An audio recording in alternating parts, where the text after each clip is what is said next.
Happy Navaratri to all. நவராத்திரியின் 5ஆம் நாள். இன்னைக்கு பார்க்க போற அம்மன் பேர் ஸ்கந்தமாதா தேவி. நார்த்ல ஸ்கந்தமாதா தேவின்னு கூப்பிடுவாங்க. ஆனா நம்ம ஊர்ல மகாலட்சுமி வடிவத்துல வைஷ்ணவியா வழிபடுறாங்க. தேவலோகத்துல ஒரு பெரிய போராட்டமே போயிட்டு இருக்கு. என்னன்னு பாத்தீங்கன்னா, அசுரர்கள் எல்லாமே தேவர்களை கொண்டு போட்டு விதைச்சிட்டு இருக்காங்க.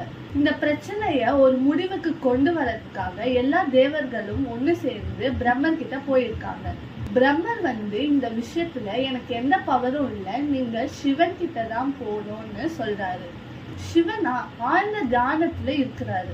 ஃபைனலா ஒரு கட்டத்துக்கு மேல ரொம்ப கோபமாகி நெற்றிக்கண் வழியா ஒரு பெரிய சூரியனை விட தாங்க முடியாத அளவுக்கு அக்னி விதைய உருவாக்குனாரு. இந்த அசுரர்கள் எல்லாமே அழிக்கிறதுக்கு. இதுல ஒரு ட்விஸ்ட் என்னன்னா, அந்த விதைய யாராலையும் தொட முடியாது. அந்த விதைய நம்ம பார்வதி தேவி கிட்ட கொடுத்து பாத்துக்க சொல்றாரு.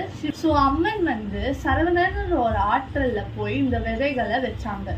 அங்க ரொம்ப பியூட்டிஃபுல்லான ஆறுமுகமான கந்தரை உருவாக்குனாங்க. அதனாலதான் இவங்களுக்கு ஸ்கந்தமாதான்னு பேர் வந்தது. நெக்ஸ்ட் டேல பார்க்கலாம். தேங்க்யூ.